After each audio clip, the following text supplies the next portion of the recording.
Sering dengar kolbu, ruh, jiwa, nafs. Sering dengar akal. Apa bedanya? Apa beda kolbu dengan ruh? Mana yang duluan, kolbu sama ruh?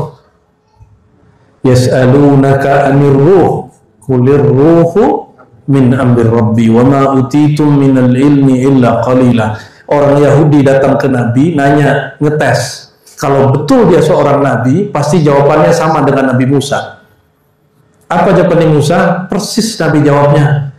Nabi ditanya, apa itu ruh, wahai Muhammad? Nabi jawab, sallallahu alaihi ar-ruh.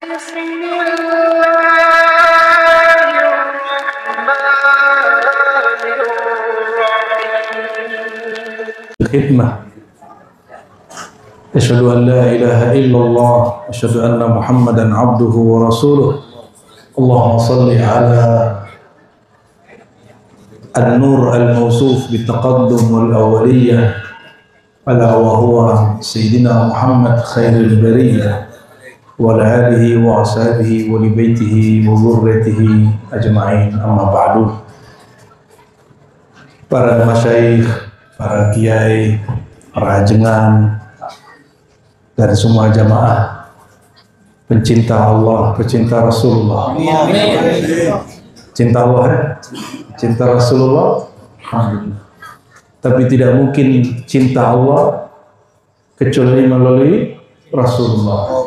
Tidak mungkin mencintai Rasulullah kecuali melalui guru-guru, mursyid-mursyid, kiai-kiai yang mereka mempunyai silsilah ilmu kepada baginda Nabi Muhammad SAW.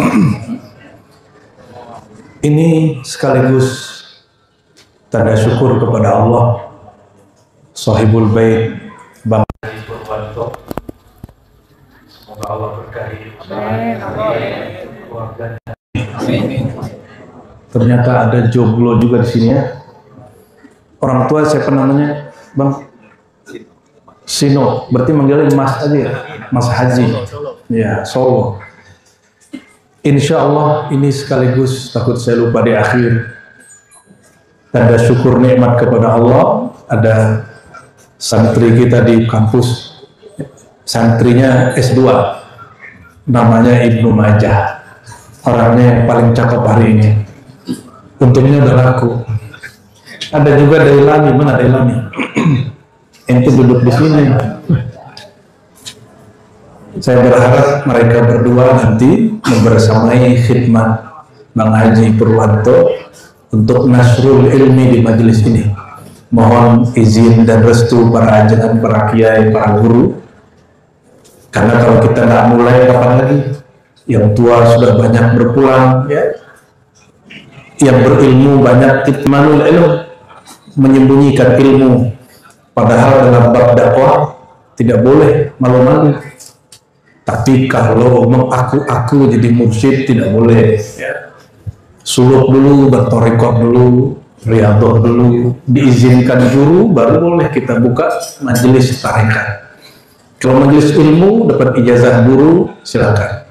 Kalau enggak, cukup buat majelis zikir. Ini kebetulan sudah ada kumpulan zikir, ini bersanad semua, dan siapapun yang hadir. Ini Al-Ma'surat An-Nuraniyah, mungkin ada beberapa tipe-tipe kesalahan cetak, mohon dimaklumi. Siapapun yang hadir yang ingin mengamalkannya, selain talqin dan baiat, jadi isinya wirid-wirid, diringkas dalam dua amalan saja. Satu, amalan wirid asas, Imam Syazili. Wirid asas itu setelah syahadat kita baca istighfar 100, tahlil 100, sholawat 100, tasbih 100. Pagi sore itu amalan Rasulullah SAW, dan juga hizib bahar di sore harinya ditambah. Ya. Dengan ini siapapun yang hadir, walaupun lastu ahlan lidzalik, saya tidak punya hak banyak di situ, tapi karena ijazah dari guru, sebenarnya guru-guru mengijazahkan kami, ajastukum jami'an. Ya, silakan mengamalkannya. Ya, minimal yang tadi itu ya. Tapi kalau untuk talqin baiat itu nanti khusus di kita ngaji dulu baru talqin. Mungkin agak berbeda dengan beberapa aktivis pengajar tarekat. Mereka talqin dulu baru ngaji. Itu bedanya itu dia aja. Jadi itu tidak masalah. Dalilnya apa? Dalilnya fa'lam annahu la ilaha. Fa'lam dulu, belajar dulu tentang Allah, baru la ilaha illallah. Maka Imam Bukhari mengatakan dalam Sahih Bukhari, diriwayatkan dari Al-Hasan Al-Basri radhiyallahu ta'ala anhu, murid Sayyidina Ali, al-ilmu qabla al-qawli wal amal. Di syarahnya Ibnu Hajar, al-ma'rifatu qabla al-qawli wal amal. Berilmu dulu, bermakrifat dulu, baru berkalam, berwirid, baru beramal. Jangan dibalik. Selama ini kita berwirid dulu, minta ijazah kiri kanan sana sini, akhirnya kebanyakan ijazah pusing-pusing sendiri. Nah, kita nggak mau. Orang kalau mengamalkan sesuatu dengan ilmu, amalan berat jadi ringan. Karena niatnya cuma satu, ilahi anta maksudi warḍaka matlubi. Ya Allah, engkau tujuanku, cinta engkau yang kami tuju, dan ridhomu yang kami cari. Dan dengan ini, dengan izin Allah, syafaat Rasulullah, madad sadatuna awliyaillah ta'ala, para mursyid, para masyayikh, ahli isnad, ahli tariqah, kita resmikan Majelis Nur Ihya Al-Ghazali. Ya. Majelis apa? Ya, ini cuma nama, jangan jadi berhala. Kenapa disebut Nur? Karena Imam Ghazali ini mewariskan ilmu, dan beliau mengatakan al-ilmu nurun. Ilmu itu adalah nur, cahaya. Maka ciri-ciri orang bercahaya qalbunya, wajahnya, dia suka ngaji. Jangan kebanyakan wirid, kebanyakan tahlil, kurang sholawat, kurang ilmu. Akhirnya kepalanya pusing sendiri, lama-lama ngaku jadi wali. Ya, wali murid. Masih mending ada yang ngaku jadi Imam Mahdi, datang ke saya terus ngaku aneh Imam Mahdi. Jadi kalau kita kumpulkan reuni Imam Mahdi, udah ada mungkin 15 orang kali. Ya, alhamdulillah Allah izinkan, dan ini semoga Allah hidupkan ilmu melalui wadah Majelis Nur Ihya. Semoga Pak Haji Purwanto dan semua para hadirin Allah izinkan untuk hadir selalu. Ya. Cuma saya minta ke Ustadz Ibnu Majah ini setiap awal bulan ngaji ke Serpong, ngaji hikam. Ya, kalau perlu datangnya lebih awal, habis maghrib, biar nanti dapat zikiran dulu, zikiran tarekatnya. Nanti bawa rombongan dari sini boleh. Ngajinya masih pakai bahasa Indonesia, tenang. Ya. Tempat kita juga nggak terlalu besar di sana, tapi sekecil pun kita hidupkan. Ya. Alhamdulillahirabbil. Berdasarkan ini kita mulai majelis ini dengan baca suratul Fatihah. Kita kirimkan kepada Sayyidina Muhammad Al-Fatih, Al-Khatim, Al-Aqib, Al-Hadi, Al-Mahdi, Sayyidul Wujud, Sayyidul Qawmain, Jaddil Hasanain, Sayyidina Muhammad bin Abdullah, Rasulullah, Habibullah, Nurullah, wa bi asanidina ila al-a'immah wa bi asanidihim ila Nabi sallallahu alaihi wasallam. Al-Fatihah.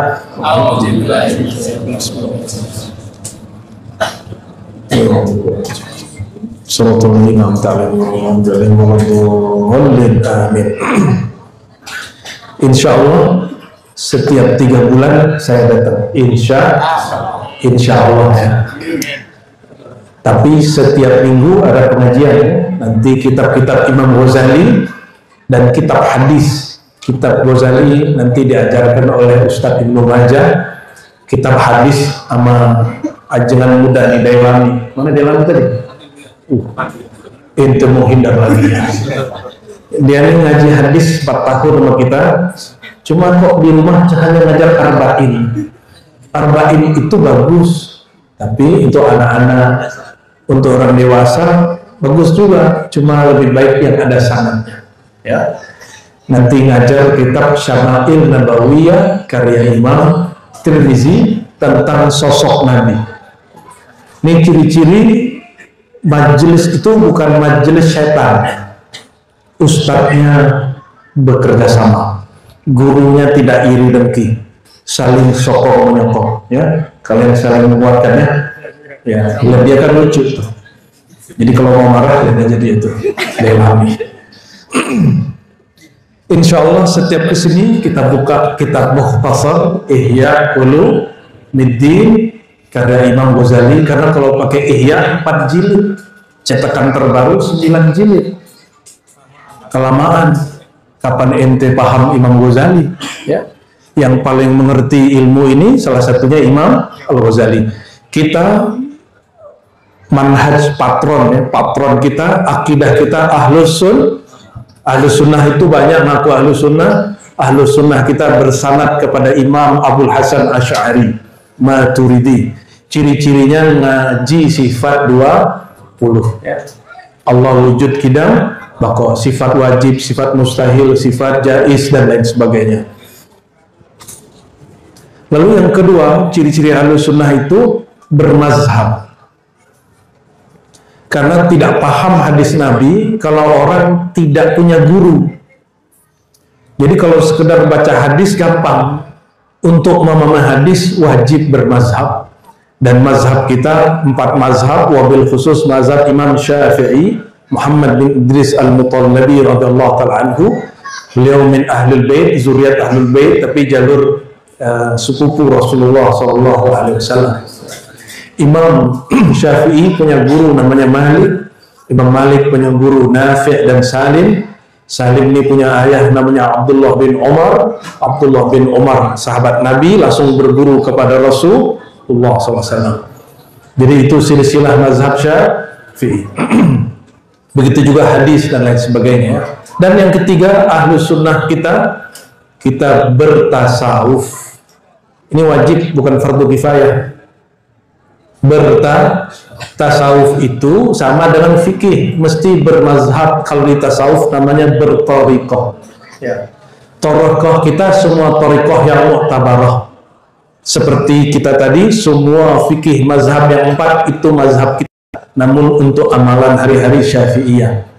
Adapun di Ribat dan di Majlis Nur Ihya, tarikat kita untuk zikir khafinya Naqsyabandiyah, zikir jaharnya Qadiriyah, hizib dan auratnya Syaziliyah, dan rotib-rotibnya tawassulnya tawassul Syekh Saman, salawatnya Syekh Tijani, Idrisi dan imam-imam yang lain. Kok boleh begitu? Ya nanti ini jelasin, ya. Tarekat kepada Allah sangat banyak. Itu yang basic. Dan untuk ngaji ilmunya kita pakai karya Imam Abu Hamid Muhammad bin Muhammad Al-Ghazali. Imam Ghazali ini bukan orang Arab. Dia orang Persia, Iran hari ini. Sayangnya kuburannya nggak di Pulau Jawa. Kalau di Pulau Jawa itu kuburan paling ramai kali hari ini. Itu kuburan Gus Dur, sampai hari ini nggak pernah sepi kecuali jam sholat. Gus Dur itu pencinta Imam Ghazali. Imam Ghazali, saya utus murid saya, mahasiswi kita, santri di Iran untuk ziarah ke Imam Ghazali di Iran. Negerinya jauh, di negeri Ghazal Tus Kusyair. Ternyata kuburannya nggak terawat. Karena Iran itu sekarang negara yang mazhab resminya Syiah, sebagaimana Saudi mazhab resminya Wahabi. Namun Saudi sudah mulai tobat. Saudi sudah mulai meninggalkan Wahabi, seperti disebutkan oleh Muhammad Salman. Muhammad bin, kata dia, kita nggak mau lagi berwahabi. Saya punya guru di Mekah, kata dia, sekarang wali Allah banyak di kampung kamu, tapi Wahabi juga. Tapi saya pesan kayak di rumah aja dan semua para hadirin, jangan benci Wahabi, karena saya pernah jadi Wahabi. Orang berwahabi, bersalafi itu dia sedang mencari ilmu kebenaran, kebetulan dapat gurunya begitu. Ya, kita gak usah benci dia. Jadi ini konflik dengan Wahabi. Jika Wahabi tidak boleh konflik, apalagi sesama pengamal thariqah, apalagi sesama Ahlus Sunnah wal fa aslihu baina akhwaikum, islahlah sesama saudara kamu. Tolong dipegang ya, apalagi sesama ustadz yang khidmat. Tidak boleh ada konflik. Kalau ada selek-selek dikit, habiskan dengan ngopi bareng. Ya, ini kan tempat ngopi kan ini. Alhamdulillahirabbil. Kitab yang muncul di layar itu kitab Mukhtasar Ihya Ulumuddin. Kita langsung loncat ke bab 21 karena bab 1 sampai 20 berkaitan dengan akidah dan fikih. Nah, nanti ngaji ke para ajengan kiai-kiai di sekitar sini akidah fikihnya. Tasawuf kita langsung buka langsung ke jantung intinya ya.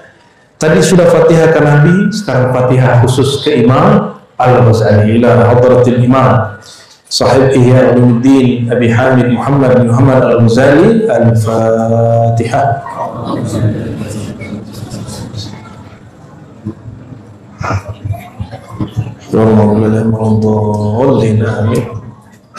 Malam ini kita beruntung juga kedatangan murid Syekh Yasin ke Abdul Muhaimin, ini beliau umur 81 ya, dari Bekasi ya. Beliau berkisah tentang Syekh Yasin barusan kepada kami ya. Semoga Allah sehatkan beliau selalu. Dari Bekasi ke sini jauh lumayan ya. Alhamdulillah. Dari siang tadi ya. Bismillahirrahmanirrahim. Bisanadina al-muttasil ila al-muallif qala al-bab al-hadi wal ishrun. Bab 21. Bab 21. Fi ajaibil qalb. Mengenai keajaiban qalbu. Keunikan qalbu. Beliau mulai dengan hadis yang paling sahih dalam bab qalbu, hadis sahih Bukhari. Banyak orang kalau ahli hadis murni dia bahas silsilah sanadnya. Ada di sini yang hafal 5.000 hadis? Gak ada ya? Kitab Ihya Ulumuddin memuat hampir 5.000 hadis. Belum lagi asarnya digabung, qaul-qaul ulama salafus saleh itu sampai 11.000 lebih. Maka Imam Al-Ghazali salah satu ulama yang menghafalkan hadis. Seandainya dia hidup hari ini disebut ahli hadis karena hafalan hadisnya 5.000 lebih. Saya hanya hafal hampir 2.000. Tapi itu pun sudah banyak yang lupa. Dulu Dailami itu nyaksiin saya menghafal hadis. Dia salah satu korbannya itu ya. Jadi kita ngafalin hadis lengkap sanad-sanadnya. Kalau ketiduran langsung suruh ngafalin hadis. Dia paling pojok seperti hari ini malam ini pojok. Kalau kita ngajar dia tidur. Alhamdulillah. Tapi hatinya bangun seperti Rasulullah katanya gitu ya. Ya namu aini wala tanamu qalbi, mataku tidur hatiku melayang. Makanya sampai sekarang masih jomblo. Melayang-layang. Kitab Ihya itu terdiri dari 3 macam. Nah, ini macam yang ketiganya muhlikat. Hal yang menghancurkan nasib manusia, yang bikin manusia tidak selamat dunia akhirat. Apa yang menghancurkan mereka? Merusak kolbu. Dan kolbu ini rusak, ini tidak hanya jamaah yang rusak, para ulama pun kata Imam Ghazali banyak yang rusak hatinya. Ulama yang rusak itulah yang disebut ulama su, ulama yang hatinya busuk. Semoga Allah jaga hati kita semua dan hadir ini dari hati yang rusak. Amin ya rabbal alamin. Kalau hatinya salim, sahih, hatinya bisa dibenerin, disebutlah ulamaul akhirah, ulama yang orientasinya keselamatan akhirat. Semoga semua yang hadir berniat seperti itu. Amin. Qala Rasulullah SAW, inna sesungguhnya itu disebut taukid, dia disebut awamilun nasab ya, yang bisa bikin kalimat setelahnya mansub berbaris di atas ya. Inna fi jasad ibni Adam, sesungguhnya di jasad ibnu Adam, anak Adam. Ini keturunan Nabi Adam apa keturunan kera? Kan kata Darwin kita dari kera kan? Betul. Ini keturunan mana nih? Nabi Adam. Berarti nanti zuriat Nabi dong. Betul. Zuriat Nabi Adam. Terus kenapa repot-repot? Ini saya ingetin kepada Ibnu Majah dan Dailami. Manhaj kita tidak ikut campur perdebatan perselisihan nasab. Tolong jangan bawa-bawa ke majelis Kita hanya mengandalkan nasab ilmu, bukan nasab darah. Kita takzim ke semua orang yang katanya punya nasab ke Rasulullah, tapi kita lebih takzim kepada orang yang punya nasab ilmu kepada Rasulullah SAW. Ya, itu pesan guru saya, zuriat Syekh Abdul Qadir Jilani. Ya, ada dua syekh kami, zuriat Syekh Abdul Qadir Jilani, orang Suriah. Beliau mengatakan, nasab kamu tidak manfaat kalau kamu tidak mewarisi ilmu yang punya nasab, yaitu ilmu mengenal Allah SWT. Dan ilmu mengenal Allah itu ibadah tertinggi. Sebelum mengenal sholat, zakat, haji, Nabi mengajarkan apa? Mengenal Allah. Mengenal Allah itu bahasanya agak horor kalau dalam bahasa kita, makrifat. Padahal makrifat itu ilmu dasar, bukan ilmu tinggi. Makanya awal orang masuk Islam syahadat. Apa isi syahadat? Asyhadu. Asyhadu artinya apa? Aku bersaksi, aku menyaksikan. Kalau tidak ada makrifat, tidak kenal siapa yang disaksikan, maka persaksiannya palsu. Oleh karena itu wajib mengenal siapa yang kita bersaksi itu, yaitu Allah Subhanahu. Dan lisan ini hanya terjemahan mafil fuad, menerjemahkan isi kolbu. Jadi kalau syahadat harus dimulai dari kolbu.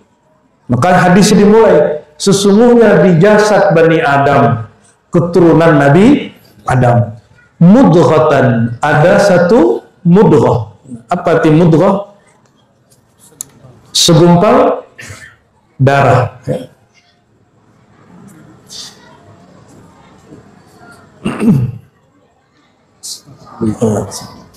Mudghah itu segumpal darah yang kita sebut hari ini jantung. Kita sebut hari ini apa? Jantung. Kalau jantung sehat, tubuh sehat. Ya. Idza salahat atau saluhat, jika jantung itu sehat, maka saluhal jasadu kulluh, maka sehatlah seluruh badan. Ala wahyal qalb, itulah yang disebut qalbu. Qalbu terbagi dua. Nah, perhatikan. Qalbu terbagi dua. Ada qalbu zahir, ada qalbu batin. Qalbu zahir disebut jantung. Jantung itu bentuknya mirip dengan pohon yang punya buah namanya sonubar, bahasa Arab. Jadi jantung kita ini, coba punya jantung nggak?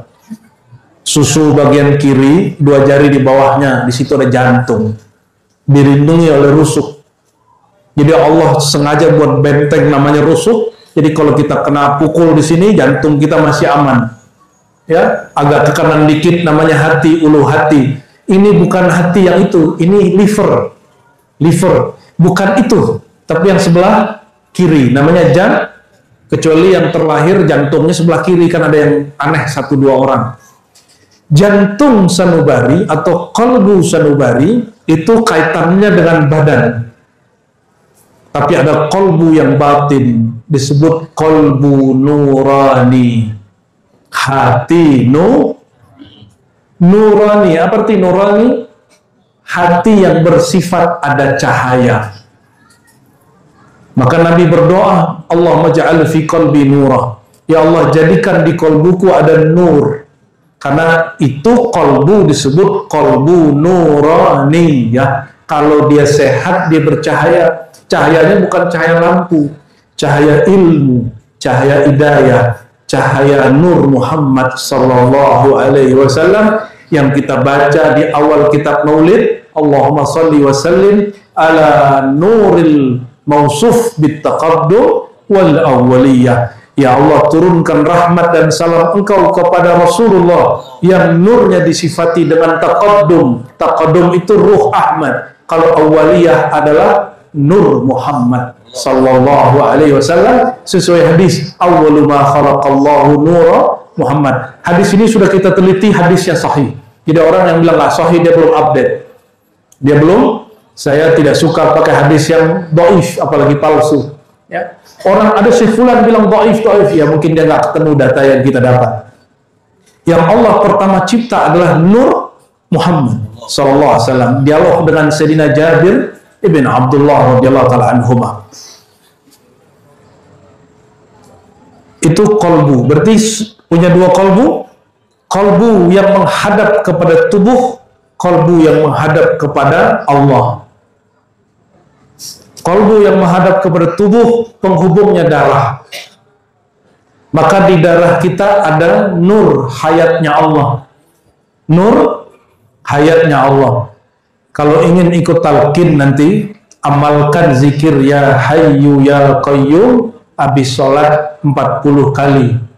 Supaya nanti kolbu batinnya seirama dengan kolbu zahirnya.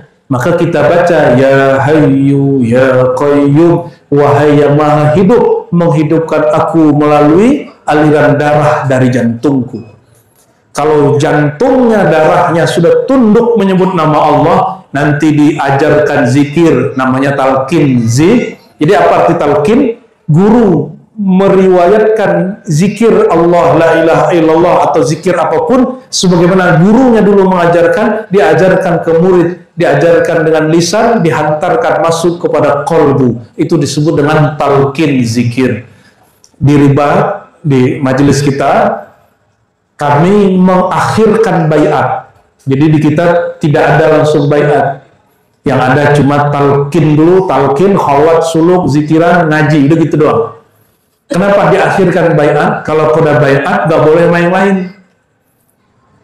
Kalau sudah talqin tapi tanpa baiat masih boleh ngaji main-main. Di ribat ini karena manhaj patron kita al-ilmu, siapapun orang berilmu boleh kita berguru kepadanya, nggak mesti kepada kami. Ya, tapi untuk zikiran silakan ikuti ya tuntunan-tuntunan yang sudah dikasih. Kenapa punya mursyid nggak usah banyak-banyak, nanti kebanyakan wirid pusing-pusing sendiri. Kan bingung, ini hari ini ngamalan mursyid yang mana nih? Jangankan beda torikoh, antara TKN Suryalaya dengan TKN Banten sudah beda kaifiat. TKN Ketua Jatman sekarang, guru kita kayak Ahmad Alwani beda-beda tipis. Saya dapat TKN juga dari ulama Betawi kayak Ahmad Jayadi, Allah yarham, sudah wafat. Itu juga beda lagi. Beda-beda cara, beda-beda kaifiat. Maka untuk zikir tarekat, mursyid yang kita baiat cukup satu. Tapi kalau ente sudah kata guru, kamu sudah cukup, sudah diijazahkan untuk jadi guru, baru boleh mengambil torikot-torikot yang lain. Itu yang saya lakukan. Selesai umur 27 diangkat guru, diijazahkan guru secara mutlak, baru saya kemudian belajar Qadiriyah, Naqsyabandiyah yang lain, Syaziliyah, Syatariyah. Kita kemudian membuka hati seluas-luasnya. Ternyata dimanapun bunyi kita pijak, di situ ada wali Allah berzikir. Alhamdulillahirabbil. Nanti kalau orang sudah ketemu Nur Sayyidina Muhammad, nggak ada lagi nama Thariqah. Yang ada cuma satu jalan, Thariqah Sayyidina Muhammad Sallallahu Alaihi Wasallam. Jadi Thariqah ini nggak boleh menyebabkan seseorang benci kepada orang yang beda Thariqah. Jika begitu, anta minal matrudin, kamu orang yang tertolak, bukan bagian umat Nabi Muhammad SAW. Nanti kalau jumpa Rasulullah nggak sahut.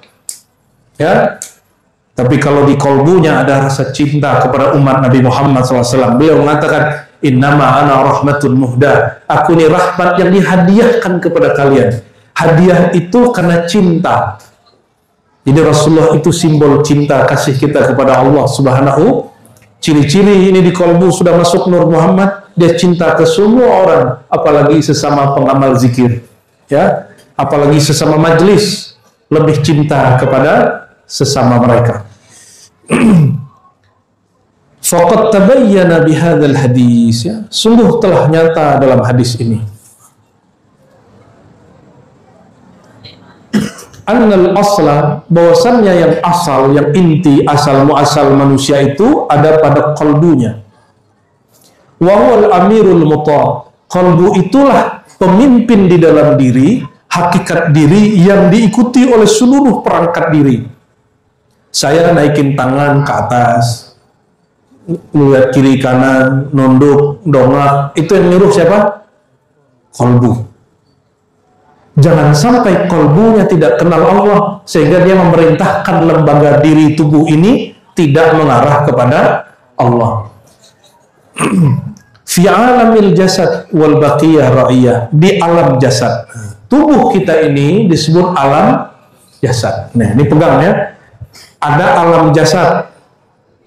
Alam jasad ini terbagi lagi, ada alam urat, ada alam darah, ada alam sel, ada alam kulit, ada alam rambut, ada alam tulang. Itu macam-macam alam di sini, ribuan alam dalam tubuh kita. Berapa ribu? Ribuan aja deh, pusingnya tentang. Itu semua alam itu yang mimpin namanya kolbu, tapi bukan kolbu jantung semata, kolbu nurani. Kalau kolbunya dapat cahaya, dia disebut nurani. Tapi kalau kolbunya mulai muncul kebencian, muncul iri dengki, muncul nggak senang sama kawan, ada perasaan merasa lebih tinggi, berilmu, bermakom tinggi dari orang yang duduk kiri kanan samping belakang depan, itu kolbunya disebut zulmani. Apa arti zulmani? Gelap. Saya mau tanya, gelap itu ada nggak? Ada? Ada nggak gelap? Ini kayaknya kurang yakin nih. Halo? Ada nggak gelap? Kapan gelap ada? Kalau nggak ada cahaya. Kalau ada cahaya, ada gelap nggak? Jadi sebenarnya gelap itu ada nggak? Gelap itu terjadi kalau nur tidak nyala. Kalau nurnya padam, ilmunya tidak jalan, barulah disebut kolbunya berkegelapan. Zulma niyah. Mau kolbunya bercahaya? Kayak ngaji sama kita malam ini ya. Jangan sibuk ngomongin, oh Syanu belum makomnya belum sampai, oh Syanu masih muda, nggak ada urusan kita begitu. Ya, ada orang negur saya begini, umur kamu belum 40, kok jadi mursyid?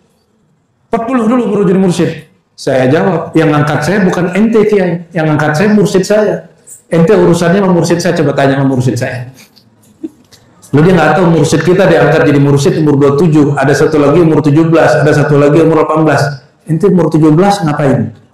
Ya, main petak umpet.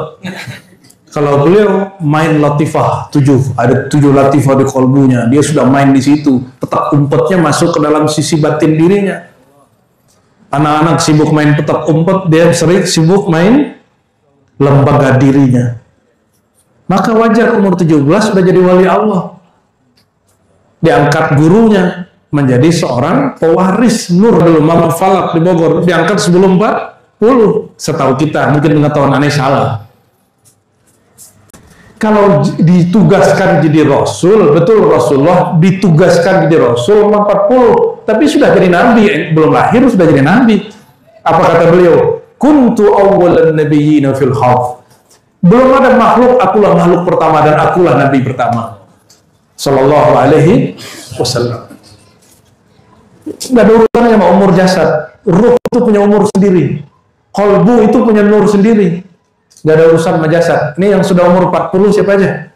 Angkat tangan. Ente mursyid nggak? Izan al-arba'in ma yata'allaq bi al-irsyad ya. Sorry, ke bahasa Arab.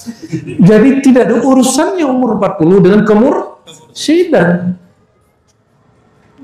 Jadi yang umur saya sekarang Masehinya masih 39, kalau Hijriahnya sudah 40. Tapi memang guru kita ada salah satu murid Syekh Yasin juga mengijazahkan tongkat, kata beliau baru boleh pakai tongkat ini umur 40. Karena beliau nggak bilang Masehi sama Hijriah, udah Hijriah aja. Jadi kadang-kadang kita pakai tongkat kalau mau ziarah. Simbol tua. Maka tua bahasa Arab disebut syuyukh, syekh. Jadi ada orang jasadnya masih muda, tapi dituakan dalam bab ilmu, disebut asy-syaikh, walaupun masih muda. Bahasa kitanya kiai. Namun kiai dalam tradisi Jawa, Banten biasa umur 40. Tapi kan ada ini ya, ada kiai muda gitu ya, Gus. Ada nggak sampai meninggal disebut Gus, padahal sudah tua? Gus Dur. Lalu beliau menjelaskan, wa nahnu nubayyin ma'nal qalb. Sering dengar qalbu, ruh, jiwa, nafs. Sering dengar akal. Apa bedanya? Coba dilanjutin halaman berikut. Beda nggak qalbu dengan ruh? Beda? Dari sini. Oke? Ya. Baik. Apa beda qalbu dengan ruh? Mana yang duluan, qalbu sama ruh? Yas'alunaka 'anir ruh qulir ruhu min amri rabbi wa ma utitum minal ilmi illa qalila. Orang Yahudi datang ke Nabi nanya, ngetes kalau betul dia seorang nabi, pasti jawabannya sama dengan Nabi Musa. Apa jawaban Musa? Persis Nabi jawabnya. Nabi ditanya, apa itu ruh wahai Muhammad? Nabi jawab sallallahu alaihi, ar-ruh min amri rabbi. Ruh itu rahasia Tuhanku. Kalau rahasia dibagi-bagi nggak? Enggak. Tapi ujungnya ada yang unik. Wa ma utitu minal ilmi, kamu tidak diberi ilmunya illa qalila, kecuali sedikit. Kalau Bang Haji ini duit sedikit itu berapa Bang Haji? Berangkatin 2 orang umroh. Ya. 4. Berarti 100 juta. Jadi sedikitnya Bang Haji ini 100 juta. Kalau sedikitnya antum berapa? 50.000. Apa 5.000? Orang ngemis di luar ngasih cuma 2.000, seuzonnya 30.000. Siapa tuh? Nanti kalau kita kasih duit, dia pakai narkoba. Mana bisa duit ente 2.000 bikin narkoba? Ngasihnya 2.000, seuzonnya 50.000. Paham maksudnya? Kalau nggak mau ngasih, nggak usah ngasih. Jangan menggelapkan kolbu dengan berburuk sangka. Nggak mau ngasih, lewatin aja tuh pengemis. Nggak mau ngasih pengamen, lewatin, nggak usah ngomong. Ya, itu namanya menciderai kolbu. Jika Bang Haji sedikitnya 100 juta, kira-kira yang punya Trans 7 berapa tuh dia? Dia kalau nyebut sedikit mungkin 100 M. Kan dia nutupin Trans banyak tuh. Itu berapa M itu modalnya? Dia sedikit itu. Cuma kekayaannya hilang 1 ludah aja. Nah, hilang itu. Itu cuma apa? Kotoran-kotoran duit dia aja tuh. Kira-kira kalau Allah Ta'ala Maha Kaya, Al-Ghani Al-Mughni, ya, yang Maha Kaya dan mengayakan, menyebut kamu tidak diberi ilmunya kecuali sedikit-sedikitnya Allah banyak pedikit. Yang sedikit inilah yang dibuka-buka sama Imam Ghazali. Malam ini kita buka apa yang dia maksud sedikit itu menurut Imam. Jadi kata guru saya Abu Yahya Hasan Basri yang pertama kali ngajarin kami kitab Ihya, umur saya waktu itu baru 11 tahun. Ente 11 tahun ngapain? Anda ngaji Ihya. Ya, makanya nggak pernah menikmati permainan anak-anak muda. Ya, sekarang kita main. Jadi dulu teman-teman situ suka ngebut. Sekarang kita ngebut motoran. Tapi bukan di jalan, di gunung. Sekarang baru menikmatinya. Kalau dulu saya menikmatinya cuma ngaji. Ya. Jadi kalau diajak teman jalan-jalan, apa lah indah gitu. Tapi kalau diajak ke ulama, ke kiai, jangan gitu, nikmat sekali. Salah satu yang beliau kalamkan dulu kepada kami, Abu Yahya Hasan Basri, mursyid saya, Tariqat Samaniyah, Qadiriyah, dan Naqsyabandiyah. Kata beliau, jika sedikitnya makhluk orang kaya itu sudah banyak bagi yang lain, apalagi sedikit menurut Allah. Inilah yang diurai-urai oleh imam yang sangat cerdas, namanya Imam Al-Ghazali, yang menjadi inspirasi nama majelis ini Nur Ihya Al, biar yang dikit-dikit kata Allah di kita buka-buka. Tapi sebatas yang sedikit itu. Kata beliau kolbu. Apa itu kolbu? Kolbu ada 2 makna. Satu, laham sanubari, jantung fisik yang berbentuk pohon buah sanubar. Sudah kebayang bentuk jantung? Sudah? Nah itu dia, itu kolbu yang fisik. Dia ada di dada bagian kiri, ya. Di dalamnya muncul ada darah kotor, ya. Wawaman ba'ruh, inilah sumber kehidupan. Ruh di sini hidup. Coba orang mati punya jantung nggak? Tapi darahnya masih jalan apa enggak? Enggak. Ruh di sini artinya hidup, nyawa. Maka dalam kajian-kajian dulu ada Abah Bustami namanya di Gunung Salak. Itu ilmu makrifat yang dibuka, makrifat hayat, makrifat darah. Bahwa sumber hidup kita secara zahir berkait dengan darah, secara batin bersumber dari nur hayatnya Allah Subhanahu wa Ta'ala. Wafat umur 130-an, ya. Baru meninggal. Ada yang sudah ke sana? Ada sebagiannya. Beliau pernah jumpa, kalau cerita saya jumpa Soekarno, jumpa Hatta, jumpa orang-orang dahulu. Tapi jantung fisik yang isinya darah itu ada di orang mati, ada di binatang ternak dan binatang buas. Maka kata beliau, maujud lil bahaim wal mauta. Maujud ada, maujud bahasa Indonesia, wujud. Ada pada bahaim, binatang ternak. Ada yang punya ayam nggak? Ada. Punya kucing? Punya apa lagi? Punya kambing? Tapi ente nggak ternak babi kan? Itu semua hewan tadi punya jantung nggak? Punya. Makanya pada senang kan makan ati ampela sama jantung kan? Enak sekali kalau diolahnya bagus.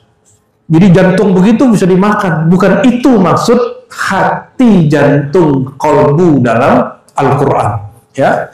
Wal makna sani, lalu makna yang mana yang disebut kolbu, hati di dalam Quran? Huwa, hati atau kolbu yang dimaksud di dalam Al-Quran, latifah, titik halus rabbaniyah yang berkait dengan Allah, ruhaniyah, dia tidak fisik, sifatnya rohani. Sifatnya apa? Rohani tampak atau tidak tampak? Tidak tampak. Laha pada si kolbu bihadzal lahmi ittisalun ma, dia punya hubungan rahasia dengan jantung. Kalau rahasianya diputus namanya mati. Jadi yang disebut mati dalam akidah kita Ahlus Sunnah wal Jamaah, terputusnya hubungan hayat dari kolbu rohani kepada kolbu jantung jasmani. Paham? Jadi jangan heran kalau ada pak dokter, bidan, perawat, ada orang nih jantungnya nggak bergerak, tapi dia masih hidup. Ada kejadian begitu? Ada. Saya punya guru begitu. Kata dokter jantungnya nggak jalan nih, tapi kok masih hidup? Kok masih gerak-gerak? Kenapa? Karena jantung rohaninya, kolbu rohaninya masih berkait dengan jantung fisik. Jadi kapan orang mati itu diputus. Itulah hebatnya wali setan yang kemudian punya murid namanya dukun santet. Dukun apa lagi namanya? Teluh. Ya? Semoga Allah jaga kita semua dari itu. Sihir hukumnya haram. Ya? Tidak boleh. Jika Imam Ghazali mengatakan, jika sihir itu ilmu maka dia mulia, tapi jika digunakan untuk mencederai orang lain, haram. Ya, oleh Sayyidina Umar, pelaku sihir santet itu dikisos sama dia. Berarti Sayyidina Umar ini punya bukti karena dia kasyaf. Dia bisa menyadari kesadaran batin. Ya, betapa tidak mungkin ya.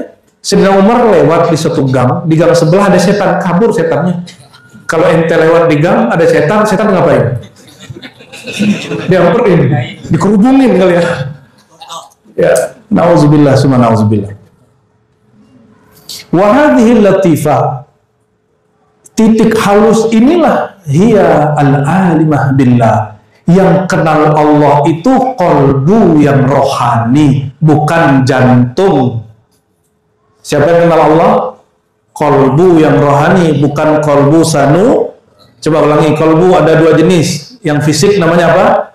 Sanu. Kalau yang batin namanya nurani. Lulus sudah ini. Udah beres pengajiannya.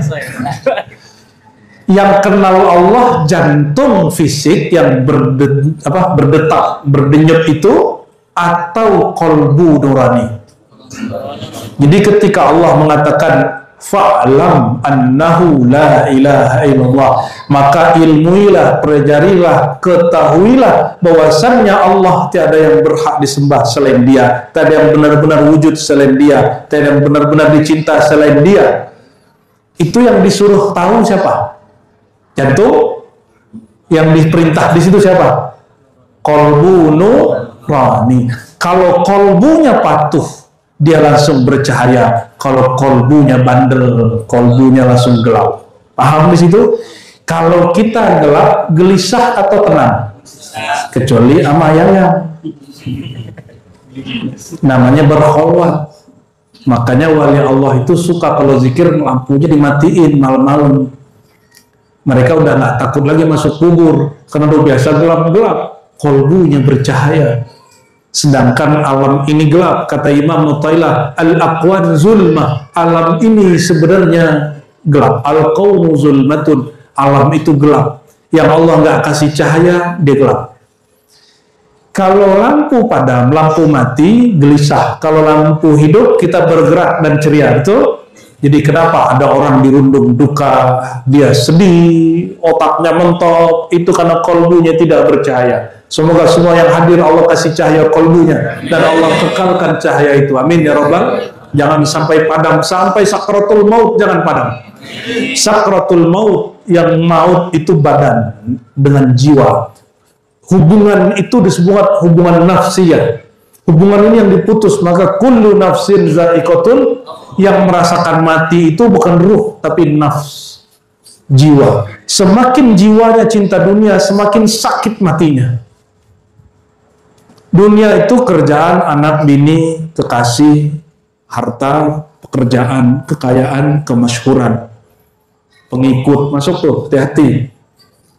Semakin hati menghadap kepada yang tadi, mati berat. Maka diputus cinta kepada itu, barulah orang meninggal dengan tenang. Baru sakaratul mautnya berujung husnul khatimah. Mau husnul khatimah? Putus cinta dunia. Dunia cukup di tangan, gak usah sampai ke dalam. Itu mah ngomongnya doang udah. Kayak bener aja ente. Ada minum dulu ya. Allahumma sholli ala sayyidina Muhammad.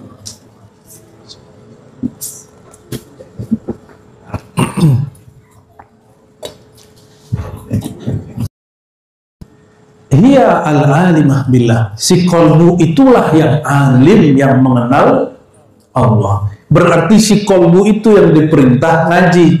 Yang hadir malam ini jasad, tapi yang memahami malam ini kolbu. Maka ini kabar gembira untuk semua yang hadir, bahwa semua yang hadir kolbunya bercahaya.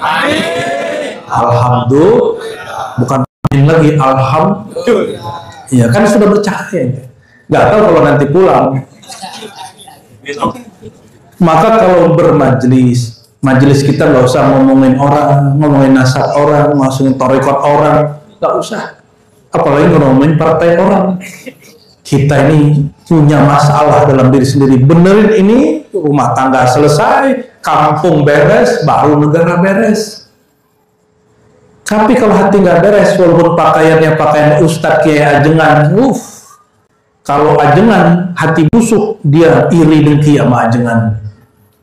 Kiai kalau hati busuk, dia iri dengkinya sama kiai. Maka kalau kiai nggak pernah jelek-jelekin Haji Purwanto. Kalau kiai ustadz jelekin ustadz, itu ciri-ciri ustadz ulama su. Hati-hati. Ente berguru, pastikan gurunya tidak membicarakan aib orang. Kalau bisa tutupin aib orang. Ada orang pancing-pancing, tutupin. Mungkin maksudnya begini. Ya. Saya kalau ada guru suka menghina orang, saya tinggalin gurunya. Makanya pada mencak-mencak kan, yang kita tinggal itu. Ya, panas dia. Nggak mau kita. Kita dulu sebut si fulan, dibilang dajjal. Si fulan kazab, dajjalnya belum keluar, disebut orang itu dajjal. Ngakunya murid Syekh Yasin, seperguruan beliau. Udah aneh tinggal tuh guru. Tapi kita meninggalkannya baik-baik. Ya. Cuma dianya nggak mau baik-baikan sama kita. Udah biarin. Ya. Sempat kesel sekali dua kali, habis itu udah saya tobat lagi kepada Allah Subhanahu. Ngapain juga kesel ya.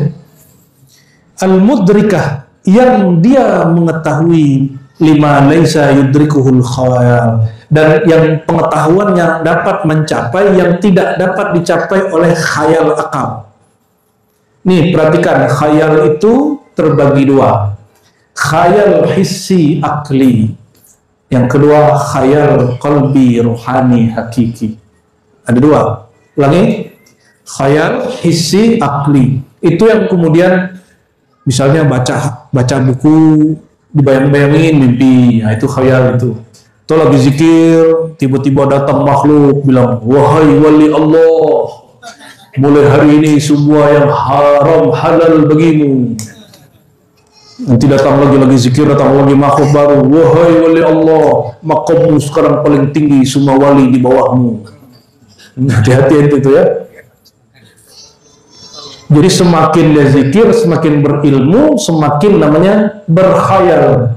Khayal ini disebut dengan khayal hissi akli. Sumbernya dari ego dan syaitan. Sumbernya dari ego, nafsiyah dan syaitan. Hati, nih ketemu sama ustaz, kalau dia wali pasti dia panggil aneh.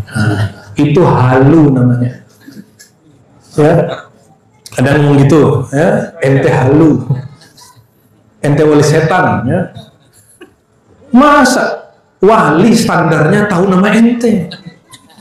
Wali itu standarnya tahu nama Allah, bukan nama kalian. Itu standar wali Allah. Maka innama yakhsyallaha min ibadihil, yang segan takut hormat kepada Allah itu hanya ulama, orang yang mengenal nama Allah, sifat Allah. Kalau nggak disebut wali, nggak disebut ulama. Jadi tolong kalau bermajelis di sini, yang disebut keramat bukan jalan di atas air, bukan terbang di udara, karena burung tiap hari terbang bukanlah wali Allah. Ikan setiap hari mulai dari dia menetas sampai dia mati, sampai ente makan, dia terakhir dia di air juga nggak mati-mati. Adakah wali ikan? Nggak ada toh. Dulu betul ada imam namanya Imam Abdul Khalid Wujdawani, ya. Nama thariqahnya Khawajakaniyah, pra Naqsyabandi, sebelum Naqsyabandi dimasyhurkan Allah. Imam Abdul Khalid ini berguru ke Nabi Khidir. Kata Nabi Khidir, kamu masuk ke air, tahan napas, baca zikir ABCD, suruh zikir 3 jam nggak keluar-keluar. Bukan untuk jadi wali, cuma latihan supaya dirinya kuat. Latihan supaya diri dia, nanti jangan coba ya. Ana habis majelis ini Nur Ihya nih, pengen coba ilmu Nabi Khidir. Itu namanya halu, ya. Nauzubillah subhanahu. Jadi yang nggak sampai oleh akal ini, kolbu sampai. Jadi kalau akal bilang nggak masuk akal, kolbu bisa. Betapa banyak hal yang akal nggak masuk akal, tapi kolbu masuk.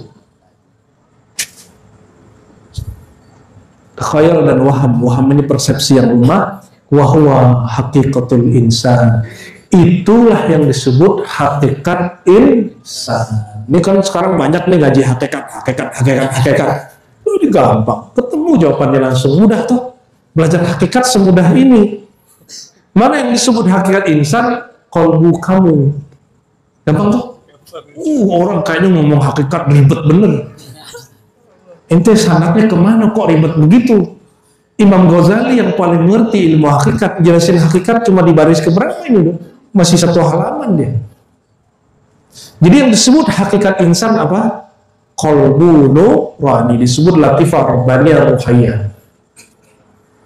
Kok disebut itu hakikat insan? Karena dialah yang kenal Allah. Maka yang mengenal Allah itulah hakikat insan. Wahwal mukhatab, itulah qalbu nuranilah yang dipanggil Allah, yang diajak bicara oleh Allah. Wa ila hadzal ma'na asyara biqauli. Inilah yang disebut di Quran surat Qaf, ya.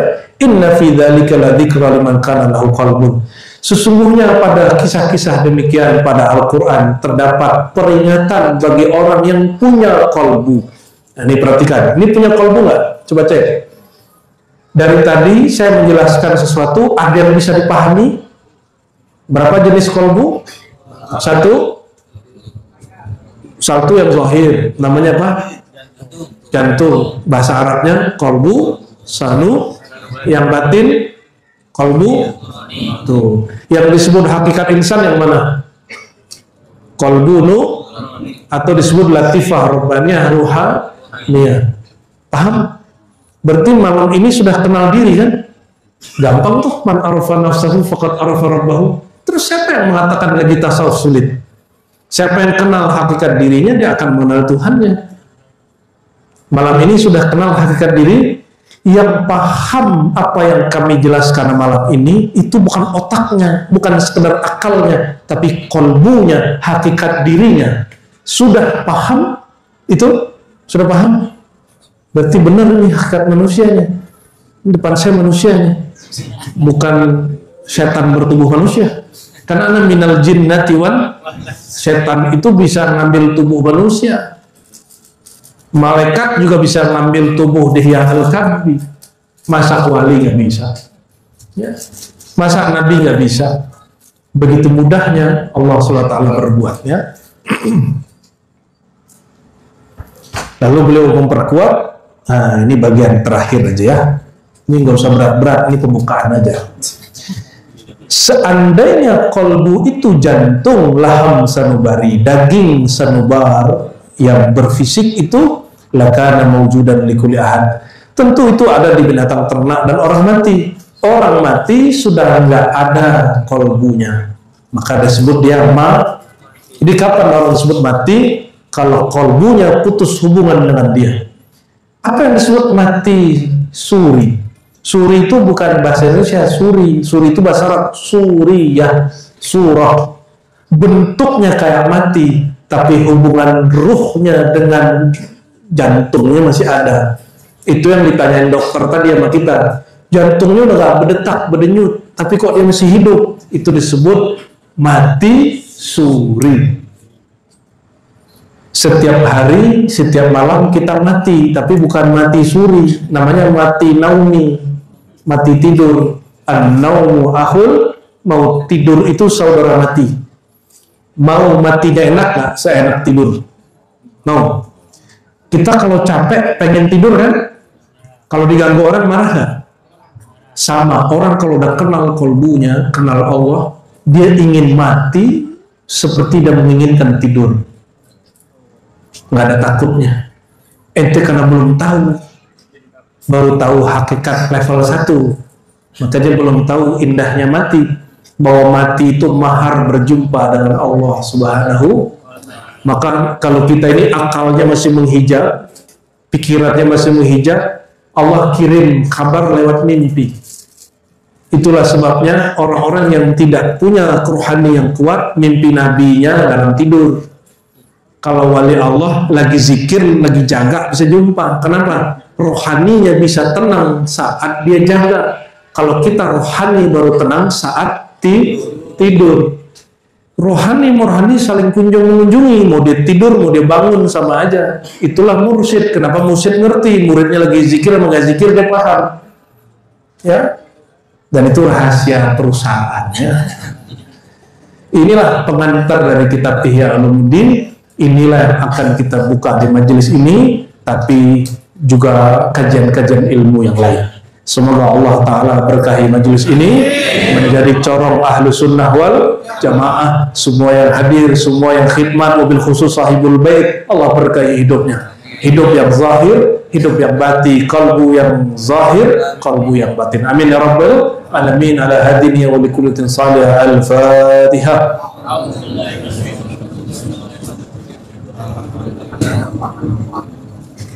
Alhamdulillah Rabbil Alamin. Kita serahkan ke Ustadz Ibnu Majah. Ada pertanyaan nggak? Ya, monggo. Mau silakan ya. Yang penting jangan nanya presidennya siapa hari ini. Baik, kepada jemaah sekalian yang ingin bertanya, dipersilakan dan sudah diizinkan oleh Buya walaupun di luar dari tema tadi. Silakan. Bismillahirrahmanirrahim. Assalamualaikum warahmatullahi wabarakatuh. Kita hormati bersama guru kita bersama Mukarram Buya Rasul. Mudah-mudahan kita doakan beliau senantiasa sehat walafiat dan selalu dimudahkan dalam dakwah. Sedikit Buya yang ingin saya sampaikan, bagaimana cara mengamalkan zikir dan amalan tasawuf yang diajarkan dalam thariqat dalam zaman saat seperti itu. Terima kasih kepada saya Assalamualaikum warahmatullahi wabarakatuh. Bagaimana cara bertasawuf berthariqat di zaman modern itu ya? Iya. Manusia itu dari dulu sampai sekarang sama, yang berbeda cuma peradabannya. Di zaman Nabi Adam sampai zaman Nabi Muhammad sampai zaman kita, manusia kawin, makan, minum, tidur, ngoceh, nongkrong, betul? Sampai sekarang sama nggak? Berarti itu aktivitas tubuh, aktivitas batinnya sama. Zikir, ngaji, kenal Allah, wiridan, silaturahim, udah gitu aja kerjaan batin kita. Terus gimana caranya? Kata Imam As-Surawardi, Abu Hafiz Surawardi dalam kitab Awariful Ma'arif, man laisa lahu syaikhun la yufliha abadan. Siapa yang tidak punya guru yang dia contoh, yang mengajarkan cara mengenal Allah, maka dia tidak akan pernah wusul, tidak pernah sukses, tidak pernah bahagia sampai akhir. Jadi kita mesti punya guru mursyid. Untuk fikih cari ahli fikih, untuk akidah cari ahli tauhid, untuk tasawuf carilah mursyid. Ya, hindari perdebatan. Kan ada mursyid meninggal nanti terjebak di konflik sana sini. Enggak, kita nggak usah yang begitu-gitu. Kalau ada orang mengaku aku jadi mursyid lalu mengangkat wakil talqin itu urusan dia buat tarekat baru, urusan dia. Kalau ada orang kenal Allah berzikir lewat dia, alhamdulillah. Kalau enggak, ya urusan dia, tanggung jawab dia di hadapan Allah. Jadi jangan sibuk dengan konflik-konflik tarekat. Ya, ciri-ciri. Jadi tarekat ini terbagi dua, Kang. Ya, satu tarekat nafsiyah. Tarekat nafsiyah ini tambah ilmu, tambah zikir, tambah ego, tambah konflik. Kenapa? Karena kolbunya cenderung kepada dunia tarekat. Ada dunia tarekat. Dunia tarekat itu kemursyidaan, ijazah-ijazahan, posisi memimpin majelis zikir, jadi mursyid. Itu dunia tarekat. Dunia juga. Jadi orang bertarekat, bertasawuf itu juga ada dunianya. Siapa yang sibuk di situ, dia ahli dunia walaupun yang aku bertarekat, itu tinggalin aja. Cari guru lain. Cari guru lain. Cari guru yang mana? Dia punya mursyid, dia bertarekat, bahkan dia mursyid tapi dia tidak membanggakan kemursyidannya. Dia tidak konflik, tidak merendahkan mursyid-mursyid dan tarekat yang lain. Ya, la yashar qaumun biqaumin. Enggak boleh merendahkan satu kaum. Ini ciri-ciri tarekat rohani. Kalau duduk sama dia obrolannya Allah, Rasulullah, ma'rifatullah. Ya, yang sering kita sampaikan, jika kendi, jika gelas, jika botol isinya kopi, kalau digoyang keluarnya hitam atau putih? Hitam, betul. Kalau dalamnya susu, digoyang, dipecahin keluarnya putih. Sama, kalau kolbunya harum, digoyang dikit, dipancing dikit, keluarnya tetap harum. Kalau dalamnya nur, digoyang dikit, keluarnya cahaya. Mau orang anterin fitnah berapa macam, dia nggak terpancing. Insya cari guru yang begitu. Ya. Insya Allah nanti ditunjukin cara paling gampang. Karena mursyidlah yang dapat meringkas amalan sesuai zamannya. Kalau kita pakai metode Imam Syekh Abdul Qadir Jilani, Qadasosro nggak sanggup. Maka ada pelanjut beliau di zaman ini, dia sanggup meringkasnya. Kalau kita pakai gaya Imam Bahauddin Shah Naqsyabandi, Abdul Hasan Syazili, nggak sanggup kita. Maka ada cara boosternya, cara meningkatkan kualitas amal, tapi amalan kita nggak banyak. Caranya cuma satu, al-ilmu bil ma'bud. Menyembah itu mesti kenal kepada yang disembah. Inilah yang kita buka-buka sekarang. Kita buka secara terbuka. Siapapun yang mau kenal Allah, ngaji. Ente nggak mau bertarekat, nggak apa-apa, ngaji aja. Saya nggak mau talqin, nggak mau baiat, nggak apa-apa, nggak usah. Yang penting fa'lam, belajarlah tentang Allah. Wajib. Imam Junaid mengatakan, a'lal ibadat an ta'rifa Allah tabaraka wa ta'ala. Ibadah tertinggi engkau mengenal Allah, itu paling tinggi. Tapi mungkinkah tahu mengenal Allah sendiri? Tahu nggak? Baca buku, nonton YouTube, ya sama aja. Ente nggak mau berguru tapi gurunya YouTube, itu menyesatkan namanya. Saya nggak usah ikut-ikut, saya sendiri aja. Ternyata baca buku, lah buku itu kan juga ditulis seorang guru. Yang mengerti isi buku, isi kitab, guru. Hatta ada orang hari ini baca Quran, mushaf Quran, terus dia bilang saya nggak mau punya guru. Dia lupa, dulu dia baca Quran ada gurunya. Guru Iqra, ya kan? Jadi mesti wajib punya guru. Kata Imam Surawardi, mustahil orang kenal Allah kalau tidak punya guru. Maka guru di zaman ini, dia dapat meringkas metode-metode itu. Yang penting, fa'lam annahunya tidak berkurang. Syariat sudah flat, nggak bisa diubah-ubah. Yang bisa diubah itu metode thariqah. Thariqah jalan aja dibenerin per 6 bulan. Masa thariqah nggak direvisi? Ya? Makanya Abah Anom revisi thariqahnya. Di Berjan, Mbah Nawawi revisi metodenya. Di Banten, Mama Kazim juga revisi metodenya. Di kampung saya, Abu Hasan Basri juga revisi lagi metodenya. Tapi sanadnya sama, intinya sama. Yang penting orang mengenal Allah. Wiridan nomor 2, ilmu dulu baru amal. Jangan cari ijazah amal dulu. Jangan minta talqin baiat dulu. Yang diminta pertama, al-ilmu. Ilmu amalan ruh, amalan kalbu itu lebih tinggi. Itu Allah mandangnya ke dalam itu. Gimana cara tahunya? Istikharah dulu lah. Kan guru banyak. Istikharah, jangan cuma mau kawin doang istikharah. Kalau kawin kan cuma tempat, mohon maaf, teman tempat tidur. Kalau guru, teman sampai ke dalam kubur, sampai di padang mahsyar, sampai melintasi sirat, itu teman kita nanti. Wajib punya guru. Ya, semoga Allah pertemukan dengan guru sejati. Amin. Ya, nggak mesti kesini ngajinya, guru kemana aja. Itulah manhaj kita, manhaj maftuh, terbuka. Siapapun ahli ilmu, ambil ilmu dari dia. Ya, kelas. Ada lagi? Ibu-ibu. Kemudian karena bapak-bapak sudah ada perwakilan, mungkin ibu-ibu yang mau bertanya. Oke, silakan. Ini panitia mohon diantar mungkin. Siap Pak. Umroh. Siapa yang dapat umroh ini? Program gabungan.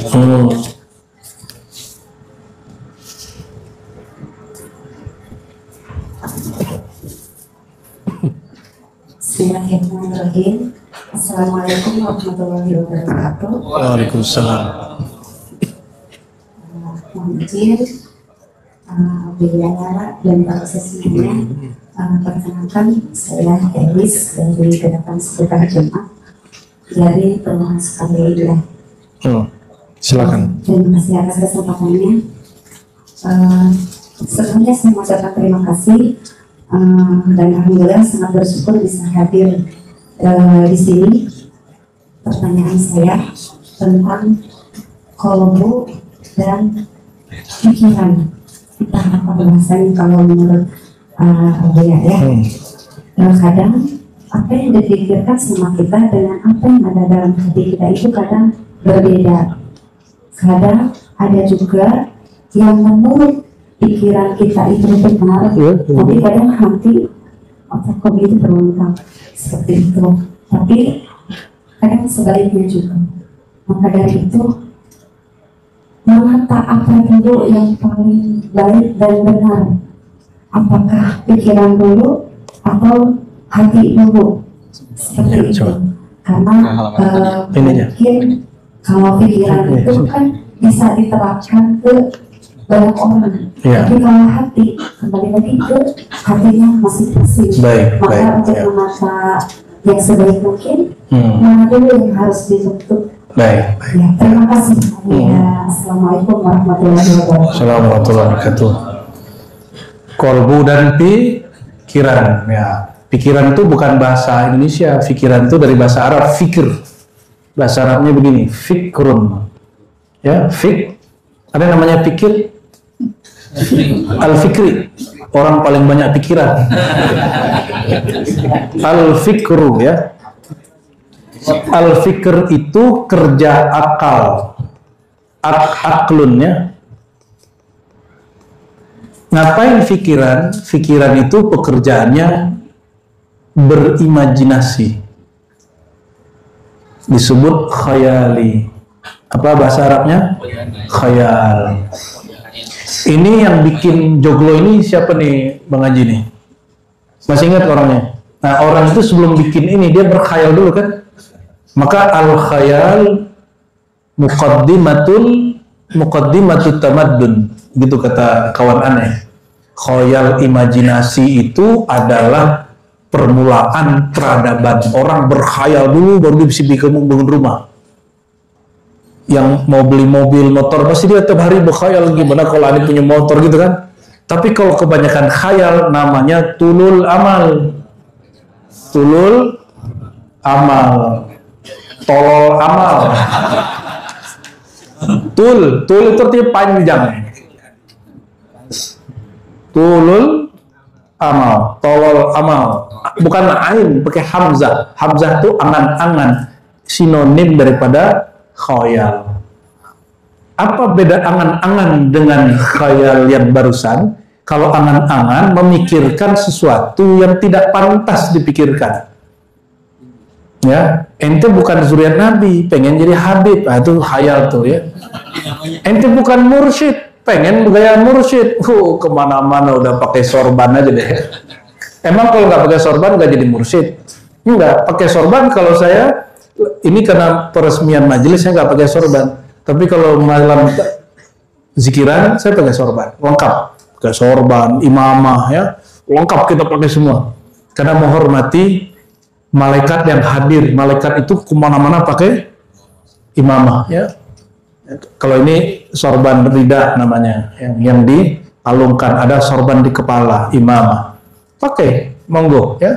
Tapi jangan kemudian kita merasa lebih. Emang kalau pakai kopiah hitam langsung jadi kiai gitu, ya? Nanti kalau pakai apa nih, jas langsung jadi ustadz, nggak ada urusannya, ya. Emang kalau kopiah dicopot ilmunya copot, nggak ada urusannya. Guru aneh berapa orang tuh ahli hadis kalau ngajar nggak pakai kopiah, ahli hadis, ente ahli hadas. Gaya-gaya bener. Kalau ya lucu lah, kita ini terjebak dengan simbol. Kemana-mana harus pakai kopiah, ya. Ente kalau ke mall pakai kopiah begini risih sapamnya, ya. Kita ini seminggu bisa 4 kali, 5 kali, 6 kali naik pesawat. Sekali saya pakai kopiah, itu sama yang tukang scan disuruh belum diperiksa lagi kita, ya. Sekali pakai kopiah, ya. Untung kita ngomong, ya, dasar ente. Mau aneh kasih bom, kita kasih gitu, itu kan Mbak pasti ngamuk orang di bandara kan, ya. Itu karena pakai kopiah. Coba kalau kita pakai sorban kayak Habib Umar kan, nah, mungkin dia cium-cium tangan kali. Astagfirullahaladzim. Jadi akal kerjanya ngapain? Berpikir. Akal kerjanya berpikir. Kalau dia salah pikiran, kebanyakan pikiran namanya banyak panjang angan. Panjang angan-angan itu penyakit pikiran, penyakit akal. Penyakit, ya. Ada lagi yang lebih gila, fikir itu hanya boleh kepada alam. Perhatiin, tidak boleh memikirkan selain nggak boleh mikirin Allah. Allah itu tugas kolbu, tugas ruh. Jangan sampai memikirkan Allah itu bukan untuk difikirkan, tapi untuk dizikirkan namanya, dikenal sifatnya. Nanti yang punya nama, punya sifat akan mengenalkan rahasia-rahasianya. Jadi haram memikirkan Allah. Kalau yang coba-coba mikirin Allah, siap-siap begini. Namanya Ode apa? ODJG. Indah benar nama begitu. Gila aja sebutnya. Walaupun ente kemana-mana, oh mengaku wali, itu wali gila namanya. Kita bisa bedain wali majzub, wali gila, beda. Wali gila, orang gila itu dipancing memakanan beres. Kalau wali majzub nggak ada urusan yang memakanan. Dia natapnya kolbu kita semua. Namun wali majzub, wali yang dicabut akalnya oleh Allah karena cintanya berlebih, tidak boleh dijadikan mursyid. Orang majzub itu jadiin mursyid. Orang majzub itu dimintain doanya untuk kebaikan, dijadikan tempat kita muhasabah. Karena dia langsung, hatimu nggak bener gitu umumnya. Ada orang sibuk nanti sama lambang dicoret-coret sama dia. Wali majzub ini kita takzimi, kita cintai, karena dari dulu ada wali gelarnya al-majzub. Apa arti majzub? Bukan orang kejedot otak, bukan. Itu kejedot, wali kejedot. Wali majzub orang yang karena syiddatul hub, orang karena cintanya kuat, naza'allahu anhu aqlahu. Allah tutup akalnya, Allah cabut akalnya.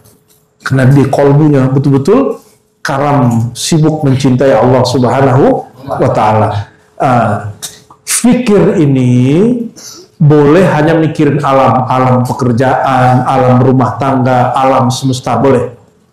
Ya, si pikiran ini bersumber dari akal. Akal mesti dibimbing oleh pemimpin di dalam diri kita, namanya kolbu. Kalau kolbunya kenal Allah, pikirannya pasti menyebut-nyebut namanya. Itu sebabnya yang menyembah Allah itu kolbu.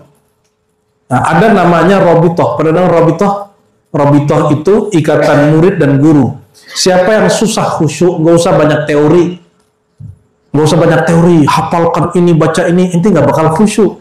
Khusyuk itu mengenal yang disembah. Kata Nabi, sholatlah engkau sebagaimana engkau melihat aku sholat. Ada yang lihat Nabi sholat di sini? Nggak ada. Ya udah, punya guru nggak?